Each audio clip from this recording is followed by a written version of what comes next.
I'll call upon Jack Radmore to, I guess, welcome us. Thank you. Good morning, ladies and gentlemen. Thank you so much for joining us this morning. I think it is such an exciting opportunity to launch these national market intelligence reports, and for the first time launching them in Gauteng. So before I start with the wider welcome and context setting, I really do want to give a special word of thanks for the funders of these market intelligence reports. The UK PAC program, Nikki representing today, thank you so much for your continued support and drive behind this space. You have been one of the big drivers in these reports, but ultimately the investments and jobs that come as a result of this shared market information. And I think the work that the UK PAC are doing, both with Green Cape and with the wider implementing partners, is amazing. So thank you so much. Maybe a round of applause, please, for Green Cape. So Green Cape has been producing these market intelligence reports for more than a decade now. In fact, I think Mike, our now CEO, wrote the first renewable energy one way back when he was an analyst in Green Cape in the early 2012s, I think. So this really is a long tradition of producing core market information to inform investment decisions. And these really are a product of thousands and thousands of market engagements with key stakeholders to draw out insights that each of these sectors can use. So the reports ultimately point to some key public data, but then use these very key insights gathered from these one-on-one engagements to try and produce what we believe to be robust, relevant, and realistic investment opportunities within the South African economy. And that for us is extremely important, that what we're putting out is not the blue sky best case scenario, it's not the worst case scenario, but it's what we believe, based on these insights, to be a realistic investment opportunity to unlock the jobs and create economic growth in the South African economy. So this launch is very much focused on the renewable energy sector as well as sustainable mobility. And these reports do put out a very exciting number of 32 gigawatts of renewable energy in South Africa by 2030. And that should be a number that both excites us and scares us a little bit, right?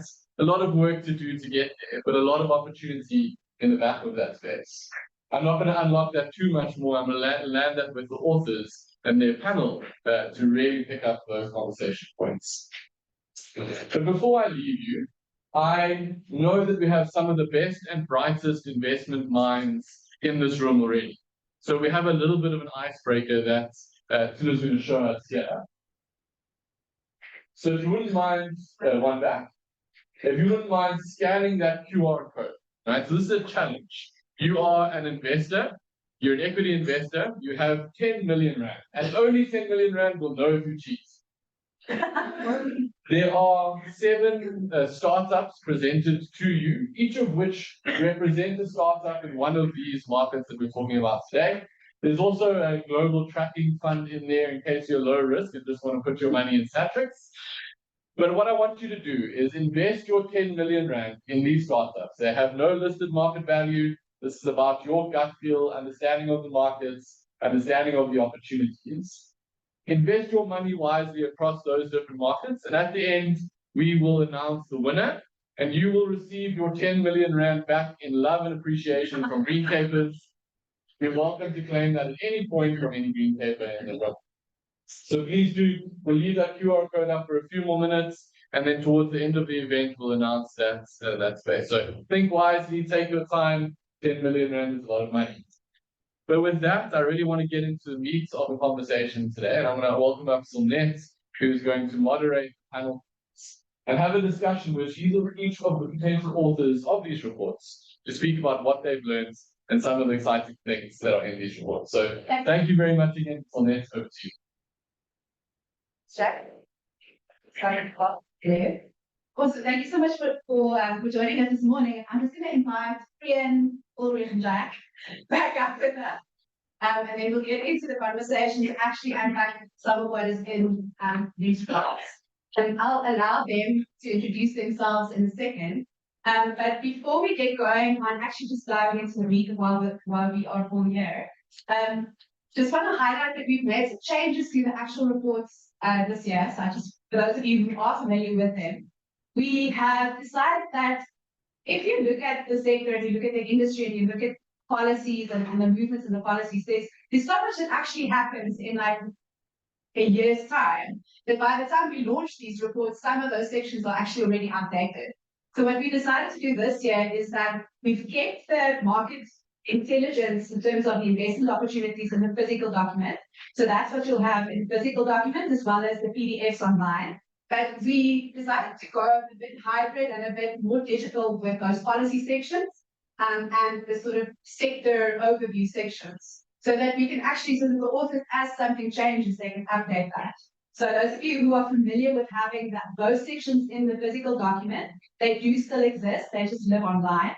And you'll see the QR codes in the physical documents to actually get to those online sections, and they're also on the market intelligence page on our website. So I just wanted to highlight those differences. Hopefully that gives us a little bit more freedom to be a bit more flexible in terms of tracking with the changes in the industry. So small change, but hopefully makes a big impact. So without any further ado, I'm just going to ask the guys if we can introduce themselves, and maybe you can just tell us which reports you are responsible for. I'm Ulrich Blanche, so I'm the sector desk for large-scale renewable energy systems. So that's looking at all the IPP programs and the large-scale private procurement. And we kind of took it as anything above 1 megawatt that's not on a rooftop, we consider it to be large-scale. Hi everyone, my name is Priyan Reddy. I'm the Senior Analyst for Sustainable Mobility and Energy Storage. I work the electric vehicles in my arm. Okay, so I already introduced myself. I'm very much a placeholder.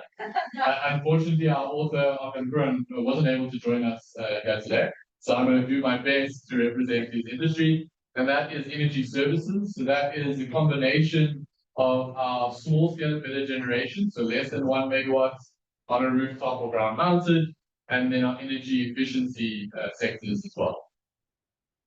Cool, thanks guys. So, I mean, Jack mentioned it when we started, is that these reports aren't, they're not desktop reports. They reflect back actually like the sector engagements have highlighted, as well as looking at some of the sort of trends that are seen in the sector. So I'm going to pose a question to you guys, like from all of these engagements over, I mean, most of you have authored more than one MIR, but specifically in this year, from looking at what's happening in the industry, from what's evident, like just if you can just reflect a little bit on what you've seen in terms of changes, or what's new, or things that have unlocked your specific sector in this year that's passed. So basically the what's new section and the sort of situational analysis of your sector. Let's start there, and then we can dive into the actual investment opportunities. I think from a large-scale renewable energy perspective, it's been a very dynamic environment. It's constantly changing with this regulations and documentation that needs to be signed off. So we're looking at the new Electricity Regulation Act. There's the draft RFP that was launched. But in general, the biggest change that we're seeing is with respect to public procurement programs versus the private procurement programs, and the rapid growth of the private procurement program. And also from what Jack mentioned earlier around the 32 gigawatts renewable energy going forward, a large portion of that, 2/3, we estimate to be from solar PV. So we're expecting a lot of growth in the solar PV sector. And yeah, I think we'll possible. Cool. So the major trend in the sustainable mobility space over the past year is that the rising cost of fuel has really improved the business case for fleet electrification in few specific sectors. And so 3 of the 4 opportunities that we've highlighted this year is electric mobility for last mile delivery, electrification of public transport, specifically at the formal parcel industry as well as the medium taxi industry. And a new sector that has emerged this year is electrification of freight and logistics, seeing a lot of heavy duty electric truck and electric light delivery vehicle pilots coming in here. So you'll find those total cost of ownership business cases in this year's MIR. And also the announcement this year that in 2026, the GTIC will be offering a manufacturing incentive to automotive OEMs to help transition existing assembly lines. That's 150% rebate in investments made in the first year to transition existing automotive plants, but that also is available to new OEMs training on. So thank you. So I guess the small scale and better generation markets in the energy services space is the one that's really exciting. Not a whole heap that's changed in the sector. It is just continued to grow at quite a rapid pace, and putting on between 1 and 2 gigawatts of new generation in that less than 1 megawatt installation space. And that's really driven by load shedding year on year. The last 3 or 4 years, our load shedding situation has got worse and worse. And this is the private sector response to that. So really nice growth in our C&I sectors, commercial industrial and small scale, and then on our agricultural sector. In the residential sector, it's been very much sort of a boom and bust market. So in the early stages of the year, quite a big upswing. In the later stages of the year, a lot of residential households struggling to raise the finance needed to actually install. So quite a significant demand, but a struggle to actually raise. So for example, banks at the moment are only approving 1 in every 30 applications for residential solar systems. So really speaking to some of the challenges we're seeing in the market. What for me is really exciting to start to see some of the professionalization of this industry. So how do we make sure the systems that are being installed are of a good quality, the installers that are installing the systems are well trained and ready to go, and then really the municipalities who are taking the main source of the generation of their grid, taking advantage of these opportunities. So bringing in things like feed-in tariffs increasing to an average of 80 cents per kilowatt hour. The city of Cape Town breaking more to pay for the feed into the grid. And for me, one of the biggest changes that are so exciting is you can now, as a residential household, install solar PV, feed electricity back into the grid, and offset your entire municipal bill. So no longer just electricity, but your rates bill, your waste collection bill, your water bill. That is a really massive incentive to look at installing something like this in a residential property. So yeah, this is a market that is absolutely flying, and I think will be flying for another 2 or 3 years. So I mean, in a nutshell, like you guys have highlighted the trends and you've looked at when we're seeing some movements, but it might be worth just really nailing it into like, so what are the specific investment opportunities? And if you know by heart, because I know sometimes it's unfair to expect numbers, but I think those numbers are so ingrained in your brains. But just give us an indication of exact. We have so many people in the room that are looking to invest and that are looking for the investment opportunities. Where do we see those from what the industry is reflecting back to us? And if you do have an indication of market size, that I think that's helpful to mention as well. So in large scale electric mobility and in the energy services space. Thanks. I'll start with the public procurement program. So we focused on the Windows 7 that's been exists, but it's also important to remember that renewable energy does feature in some of the other procurement programs, such as the battery energy storage or the risk mitigation program. It's not intentionally, it's just that renewable energy has such a such an advantage when it comes to costs that it actually competes well with other energy sources like gas. For the bid window 8 hasn't been announced yet. There is a question of whether it will continue or not. If it does, there will be a slight shift or impact on the private sector, because the reality is that private sector and the public sector are competing for similar resources. We have some constraints regarding grid, but we are expecting a lot of growth still coming from the private sector, looking at large-scale industrial takers such as mines to actually have direct power purchase agreements with and using wheeling across the ESCOM network.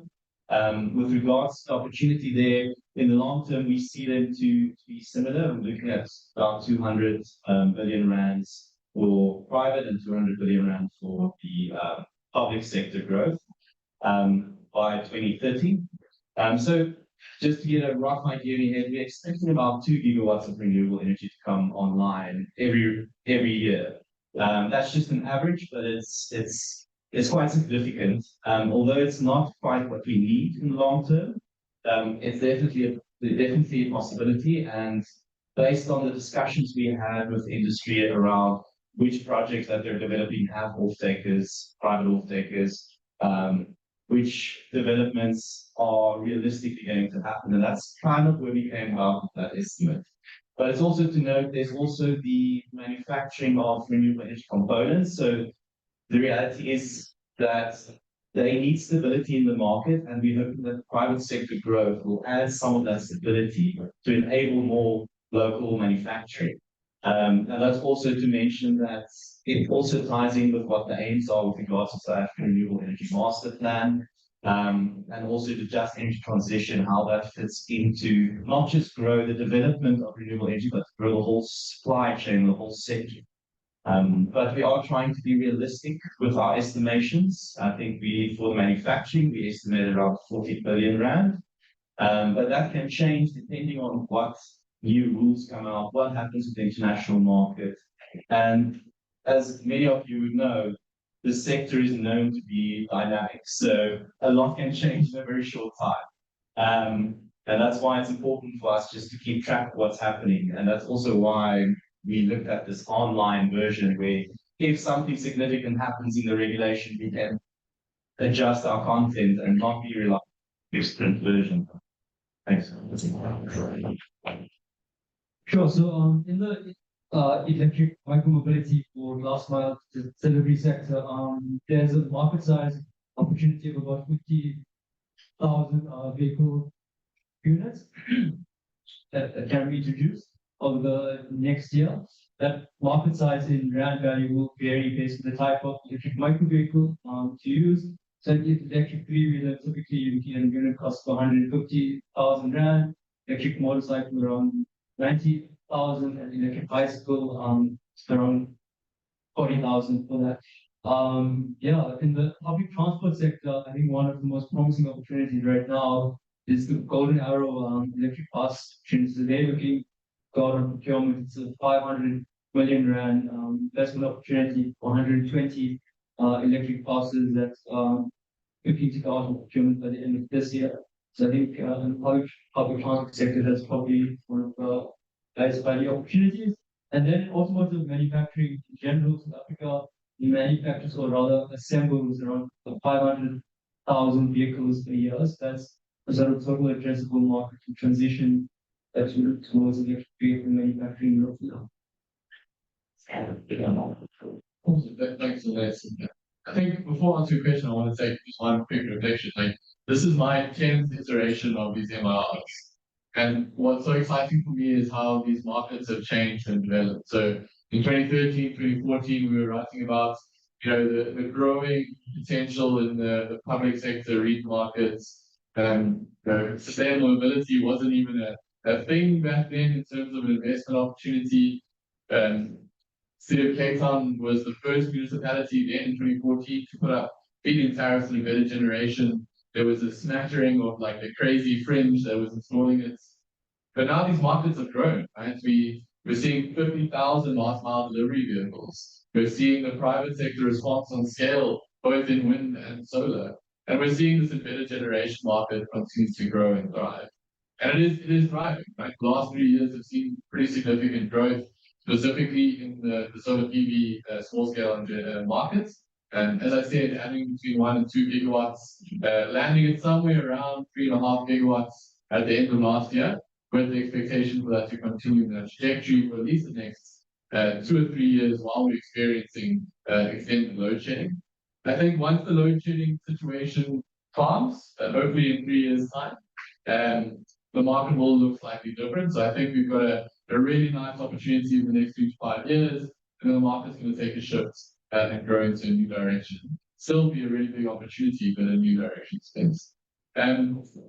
Ultimately landing in and around about 6.8 gigawatts installed capacity, probably closer to 10 for the embedded generation markets. Energy storage, obviously on the back of load shedding, playing a very important role in that. We're seeing the majority of embedded solar PV being installed along with energy storage, obviously as a driver for energy security, and that market continuing to grow again over the next 3 to 5 years, landing somewhere in and around the 6 gigawatt hours on installed capacity on the storage rates. The energy efficiency market is the one that has stayed quite calm and hasn't seen significant growth opportunities, and that really is because we are in the supply shortage. So customers are more interested in new generation rather than looking at specific efficiency opportunities. So I think all in all, really nice investment opportunity. It's a current opportunity. The market is growing. There are a lot of competition in the markets, but I think through unique offerings, there's still a decent amount of value to be extracted. So I want to land it in something personal. So if you spend any time with any of these humans, you will see how much they care and how much they actually are passionate about these sectors. And I actually want to pose that question, and I want to give you guys an opportunity to just maybe reflect on why are you excited about the specific sector at this time? What drives you to actually promote these investment opportunities? Why do you believe and why are you passionate about it? Just something personal, because I think it's always nice to draw it back to why do we do what we do? It's because we actually believe in the future of our country and that this is a way for us to actually path and help path that future. So yeah, why are you passionate? Started with Well, to me, it's actually because it makes sense. It's not something that's a nice to have. It's not something that's an over mission to execute. It's something that makes sense. It can be done. It is necessary to do it. And when it comes to just improving the environment in general, lots of you have read about the terrible air quality conditions near the Eskom coal power plants. So it's necessary for our long-term survivability. It's necessary for the communities that live in these areas to have a cleaner source of energy. Although we focus on wind and solar, because that's the biggest growing markets, there are a lot of other renewable energy sources out there. And I think in the future, it's exciting to see how diverse we might become. So, yeah. So I'm going to take you back to 2015 when I was a second year engineering student in KZN. I think that was the first time I heard about Tesla, I heard about Elon Musk, about EVs. And since then, I was hooked. I also realized that I was probably starting the wrong degree in his career. I was starting to become a civil engineer or working EVs. But I remember praying and I said, God, please help me find a way to get into the sector. I promise I'm going to use this degree for something. Change the world. A couple years later, and Jack Khan said, Awesome. So I think the sector that I'm excited about is not necessarily in the one that I'm presenting today. So for me, the local manufacturing opportunity across all of these sectors is what is for me a very exciting opportunity. The amazing work that the DMRE are doing around the South African Renewable Energy Master Plan, I think is really laying the foundation for what is needed in the manufacturing sector to give us a way forward. And if we're able to see this 2 to 3 gigawatts annual builds across wind and solar, there is an opportunity to manufacture locally. The DTIC are doing some work that's showing there is a competitive advantage to manufacture in South Africa. We have the opportunity to drive the space. And if we're wanting to see a long-term sustainable sector, we're going to need that value chain. We saw the effects of COVID when China shut down their exports, what that does to local energy security. And in the future, in the next 5, 10 years, it's not going to be wind and solar that's going to be the resource that we're fighting for. It's going to be those panels and those blades and those towers and those inverters that are going to be the resources that determine our energy security as a country. So for me, that's what I'm passionate about at the moment. And I think the master plan and the work that's happening there is going to lay an amazing foundation for significant jobs and investments across all 3 of these opportunities. Thanks, Jack, and yeah, thank you guys. We really appreciate your hard work and your efforts that go into getting these done. And I guess from our side, also just a thank you and a shout out. We have a whole team behind this. So specific mention, I know Nick Fordyce and Lauren Asson are online as well.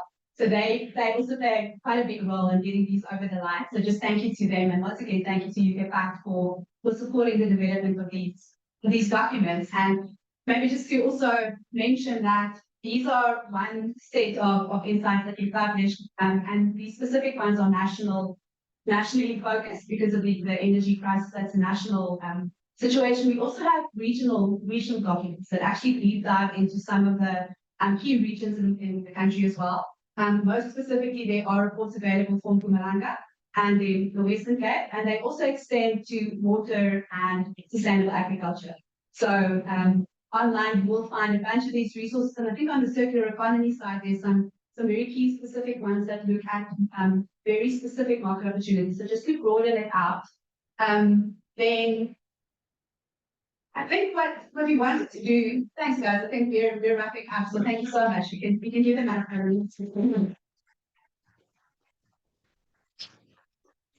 Maybe to the next section of this specific event is that we wanted to also land some of these, we'll sort of say, trends and key insights into the companies that are on the ground doing the work.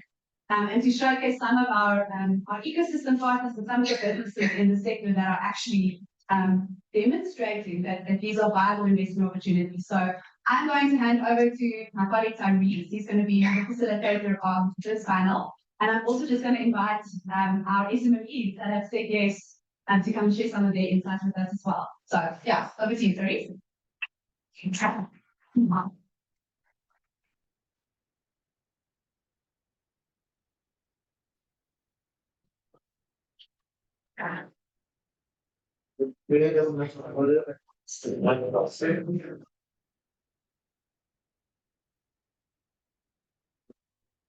Right, so thank you so much to the authors for really demonstrating and taking us through these key opportunities in the renewable energy sectors.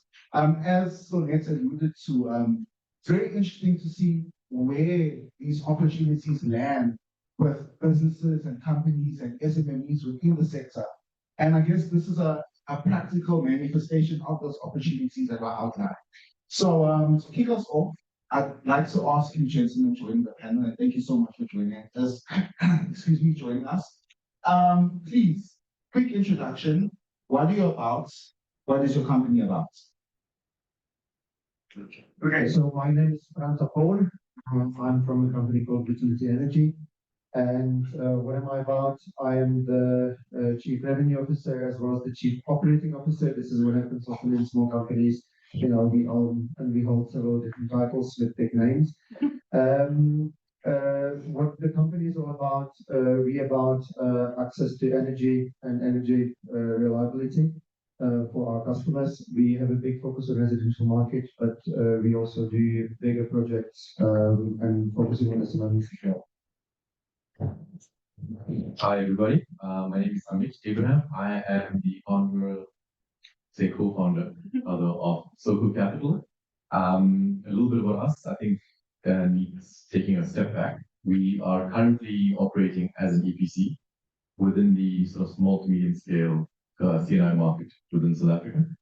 And we are in the process of evolving into what we're calling ourselves as Soko Capital, which is really a backward integration exercise to help us tap into the opportunities we are seeing at the moment in the funding space for these small to medium scale solar PV and battery storage projects. That's a little bit for us. Thank you. I'm sure this one, everyone hear me? Yeah. Morning everyone, I'm Jacob Blitzer. Today I wear two hats. So first hat, I'm the co-founder together with my brother. It's also there in the crowd of a company called SolarRev. We started the company back in 2010. To date, we've completed just over 200 megawatts of installed capacity in the renewable space and storage. Big focus in providing the full solutions to our clients from the initial feasibility all the way through to actually funded projects. So we've got a very specific vision, and Jack mentioned, I think he had a number 32. I think that was the number. At Solar, we'll be aiming to ourselves have about 2 feet in the ground by 2030. We've invested quite heavily into our engineers and then really the ecosystem around us by creating jobs, enabling actual South Africans to benefit from it by actually installing this. Then at SolarRev, we also invested into a company called Grid Cars back in 2017. Grid Cars is essentially the leading electric vehicle charging network operator and owner in the country. So we invested into Grid Cars, and as Grid Cars, we built out a network, essentially enabling electric vehicle travel pretty much throughout the most of South Africa. So anyone that has traveled had the honor to travel with electric vehicle from Joburg to Cape Town would have been enabled by Grid Cars. And also again, our ecosystem and keep on board. Thank you so much. So it's very interesting to see that we have a spread across the different opportunities mentioned in those MRRs. And having heard the authors speak to those opportunities, the next question I pose to the panel is, where do you align in those opportunities mentioned? Where do you position relative to those opportunities that were highlighted by the authors and the reports? So yeah, we'll start here. Okay, so in terms of the residential market, we heard about the opportunity being there. Currently, load shedding is not in favor of the growth, at least the last 21 days or 22 days. Saying that, we see a massive demand still coming from the residential market. The credit issue and access to credit is a big challenge for us. We actually have slightly better rates than of approval than the ones mentioned. We approved about between 6 to 7 people out of 10, but we still turn away lots of customers. So the opportunity is definitely there, and over the next couple of years, we see that. The second part for us in terms of opportunities is really elevating the entire residential installation market and the regulation and the safety around that. We as a company, hold very high quality standards and delivery, but we be seeing, being consistently kind of undermined, if you were to call it that way, by cheaper installers, which make the finances more accessible for the residential market, but at the same time, the quality and everything that comes with it is not really there. And as a result, the customer satisfaction is not very good, and the adoption is undermined.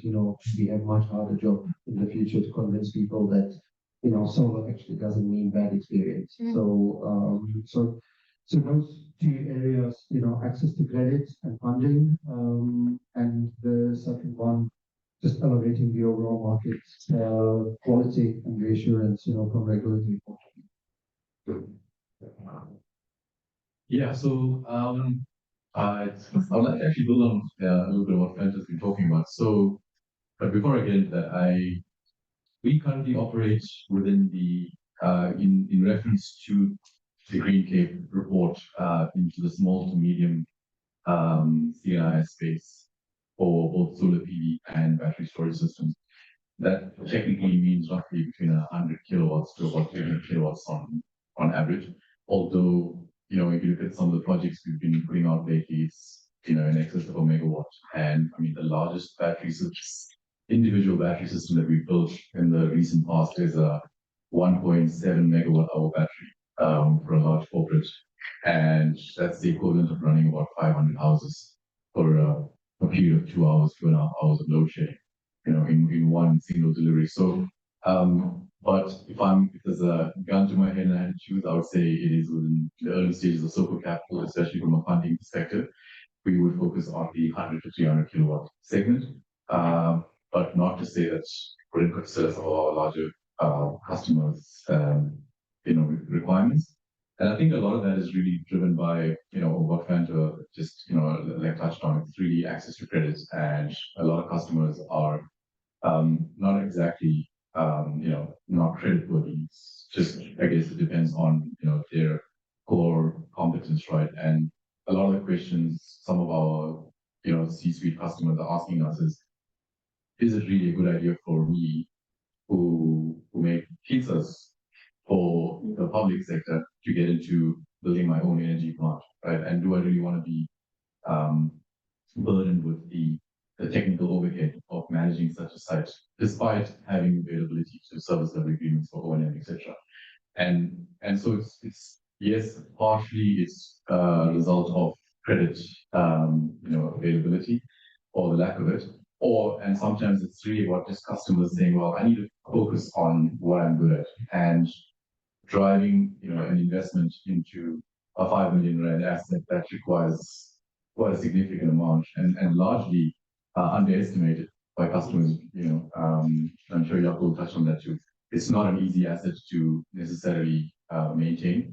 You do need a lot of underlying knowledge, and it's not something some of our customers they have in-house, right? So that's also part of the reason why I think customers saying, well, we need the energy, we need it at a competitive rate, and we would like service providers that can actually deliver both. So, I should just. You contribute that one. Teresa, yeah, I think I'll maybe jump the gun with my initial, so I'll probably touch on some of your second question really.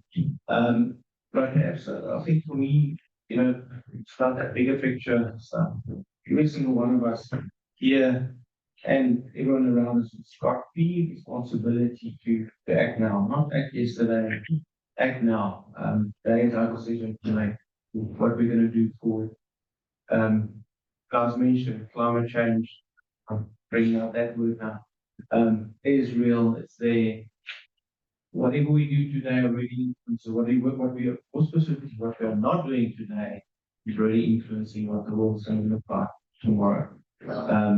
Hence why I think it's up to every single one of us. It's not a company thing, it's all about us. It's about assisting the country, first of all, to create the jobs, to upskill the people, to actually take up the banner, to actually start buildings, to get to that 30 gigawatt, actually alleviate load shedding. I know there's talk of load shedding that should end by the end of next year. I do believe it's possible, but it's private sector investment that's going to make that happen. And that's really what we all get to actually to enable that, to bring the opportunities to actually do that. Now, just a small note from our side is that golden thread of renewable generation bringing into electric vehicle side of it. Just internally for our internal teams, we keep a track to say how far could we travel with energy that we've generated with solar operated plants, and that number for last year was 1 billion kilometers. So it's kind of there just showing. It's really not to show off at all. It's really to show the world what is possible, what we can do. Imagine if we can upscale that number to tenfold of that. Certainly think we're already solving. And Jaco, I'm actually going to keep you right there since you have the mic.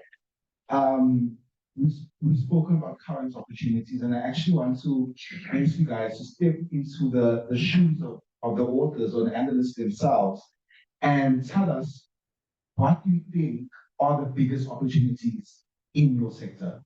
If you could just say to us where are those opportunities and what they are.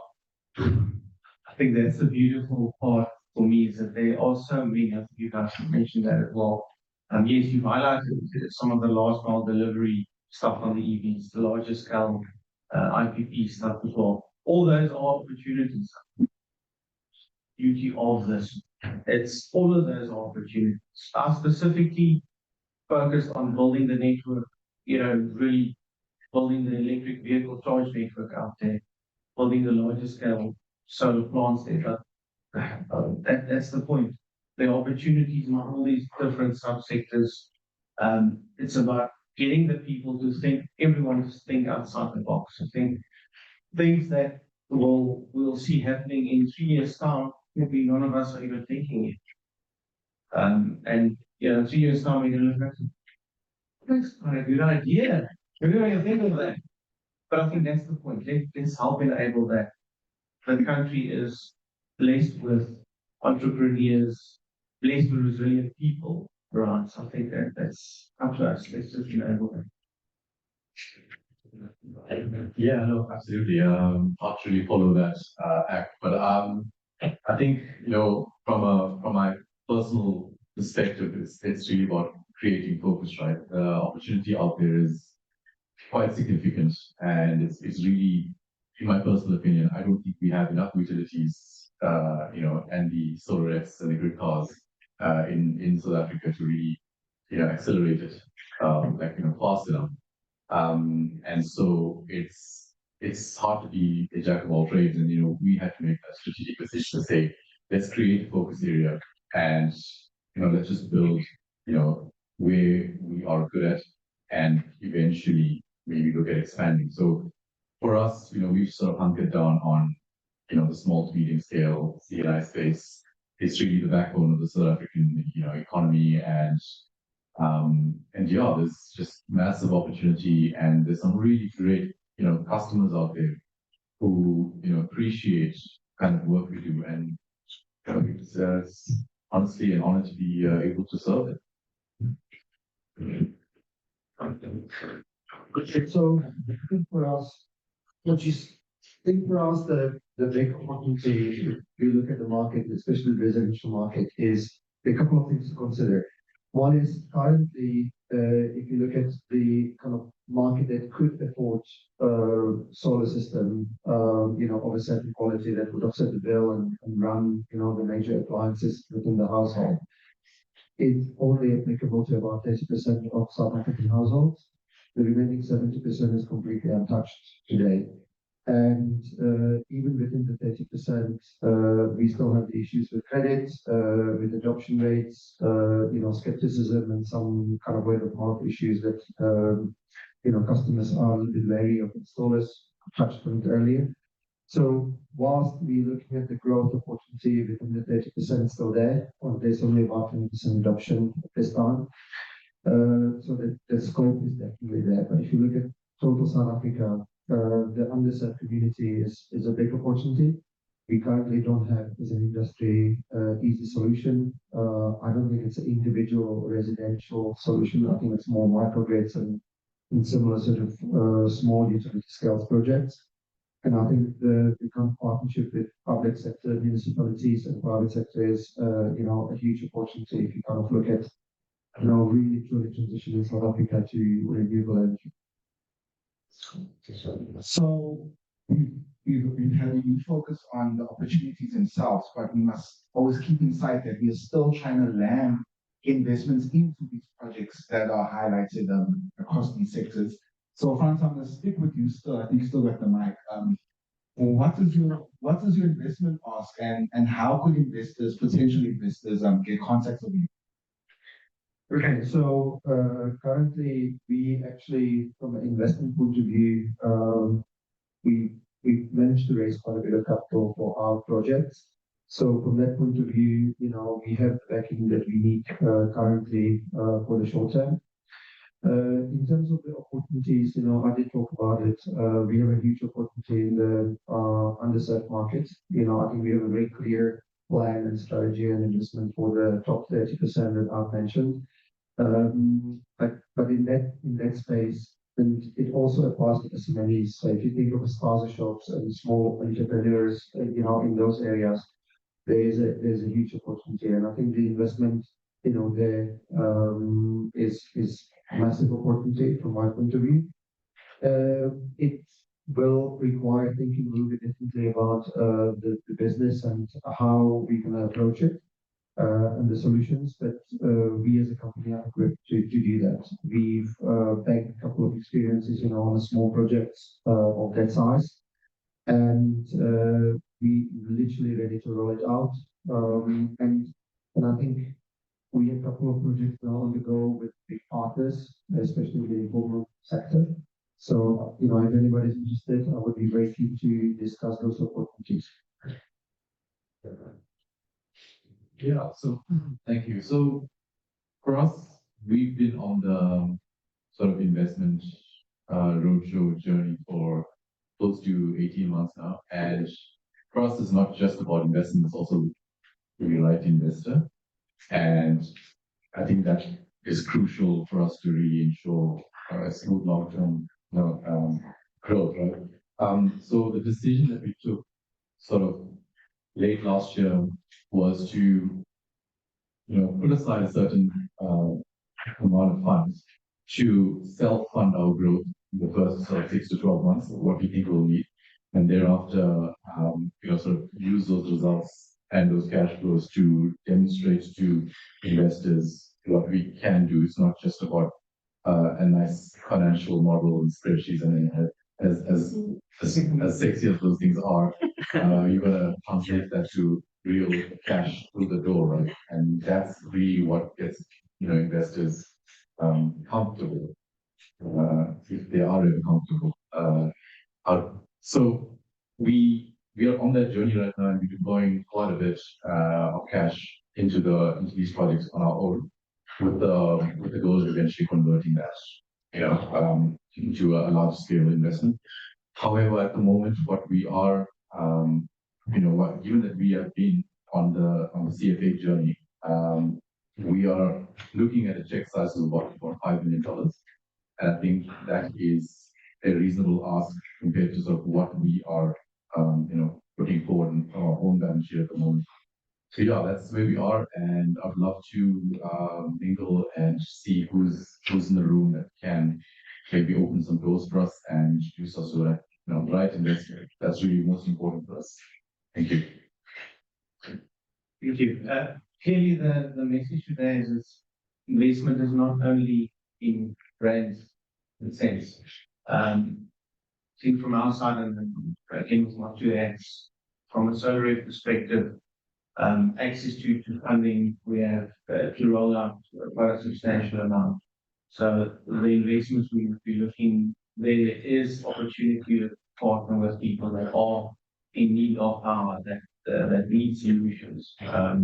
So we do have the backing there, with our funder partner standard. Then from a grid cost perspective, we've already invested quite heavily to get the network where it is right now, but it will require a substantial amount of investment in years to come. And that would be on funding and then on actual access to sites, access to places to actually put down the stations. So that conversation will always be ongoing. But in short, the message, SolarWeb and grid cost side, there's a conversation to be had as well. Even with yourselves as well. And so there's again that opportunity to move forward across the region.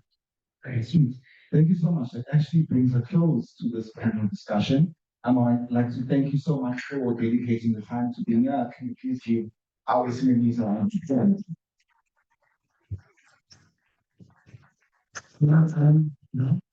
I actually want to thank Kami for making mention of that. It's really interesting to see some of the SMEs and smaller companies really come through some of the programs we have at Green Cape through our Green Finance program. Having mentioned the Climate Finance Accelerator, we also have Green Push Challenges where we try and connect these businesses in the green economy to investment opportunities and financiers in the space.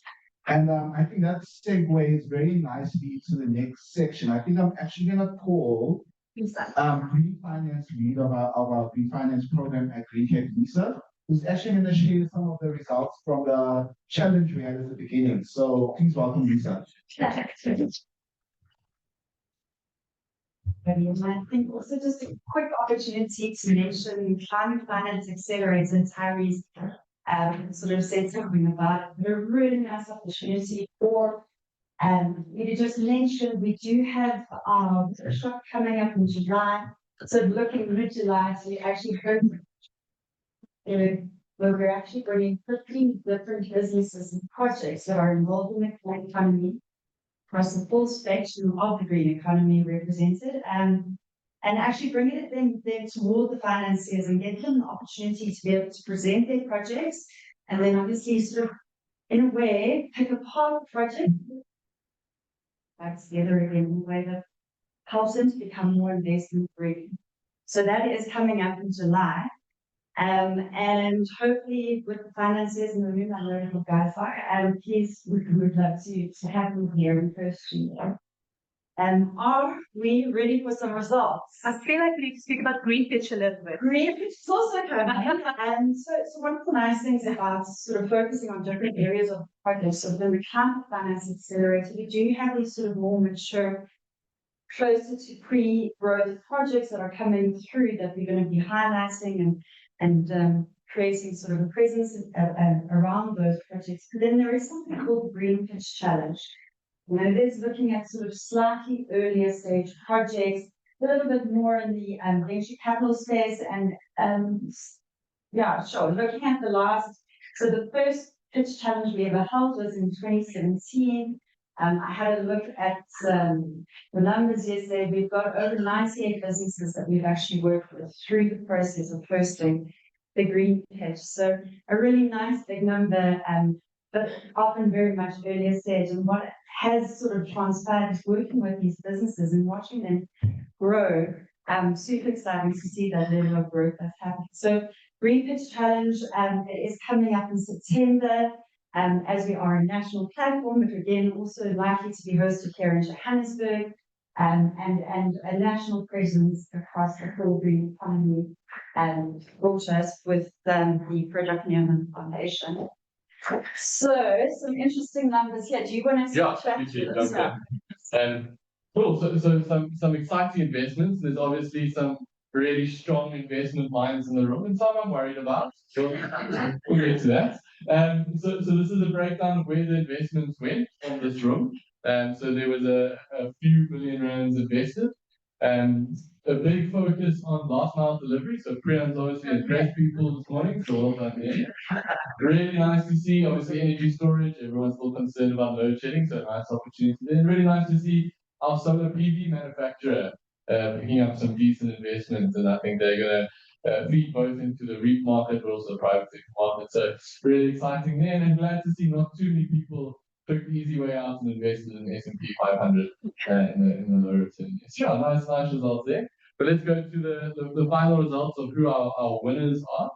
So I'm first going to look at some of the worrying ones. So I think Mike just kept his money for himself and did investments, and so came in with zero return there.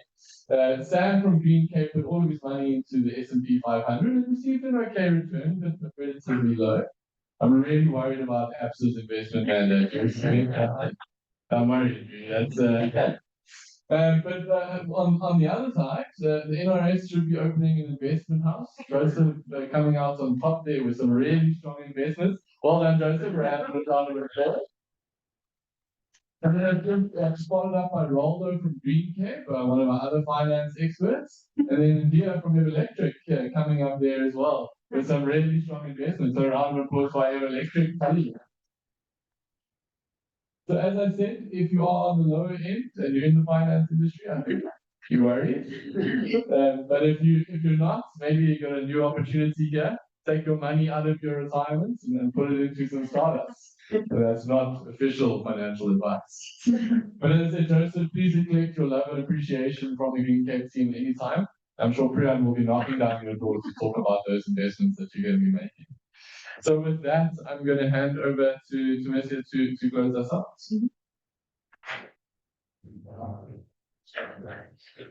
So, thanks, Jack. They asked the eternal optimism to close out. And I think we've seen the numbers, and I'm going to ask everyone here and everyone online not to get fixated on numbers, because numbers box us, numbers constrain us, numbers are an opportunity and a possibility. I'd like to take the opportunity to applaud and thank the Green Cape team. They put a lot of work and effort into producing these market reports, and it's really wonderful after giving away age as well, after more than 12 years, to be able to have a national market intelligence report that is credible and allows us to make very serious business decisions and investment decisions. I'd also like to applaud our SMEs. I think, you were brave enough to step up and tell us what your journey was and what you can achieve as people in the country and to be an inspiration for others. But what I want us to focus on is we have opportunity. We are a resilient country. We are operating in a very volatile, ever-changing, dynamic environment. And we need to sometimes to shut out the noise. We have elections coming up. We have large-scale unemployment. We have a lot of negativity. But shut out the noise and look at what the opportunities are. And then we focused a lot, I think, this morning on load shedding and the opportunities created by it. But I want us to step back for a moment and think, what if there wasn't load?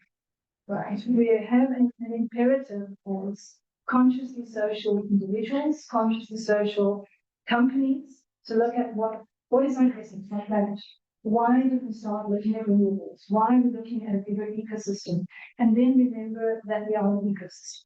So it's not all about the big components. It's about all the little nuts and bolts that go into creating that. And if we have that, I think we'll have a very strong economy. We'll create lots of opportunities.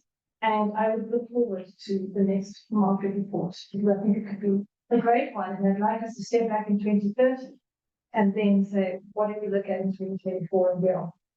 Thank you, BK. Thank you.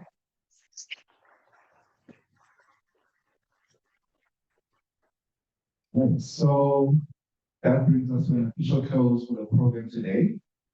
Just a few last things before we break for some snacks at the back and an opportunity to connect and talk with each other. I'm just going to reiterate again, there are plenty of MRRs next to you. Please do take them with you.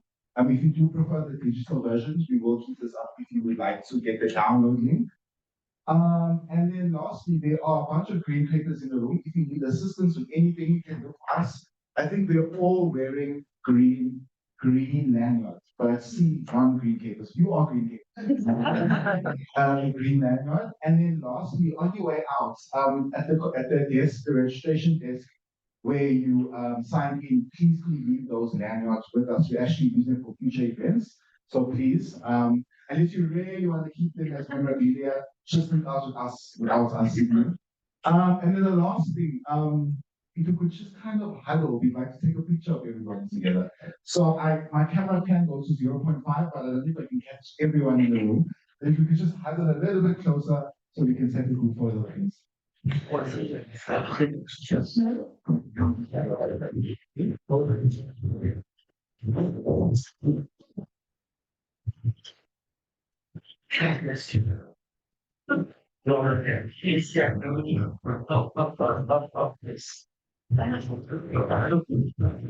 When you truly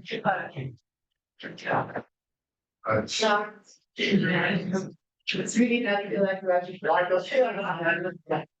Where's the ball? Okay, so I was getting everyone from Myanmar up until Suka. So Sorry, Jack. okay. Yeah, everyone's in also.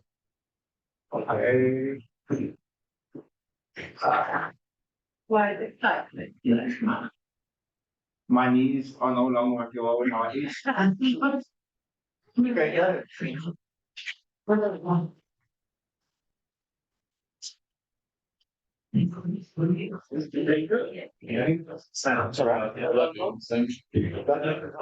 I think we are wrapping up. Thank you for joining us. Oh, yeah.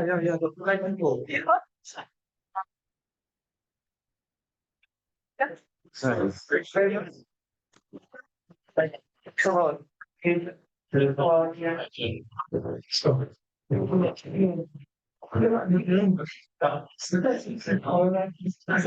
Sit like that, like put that up.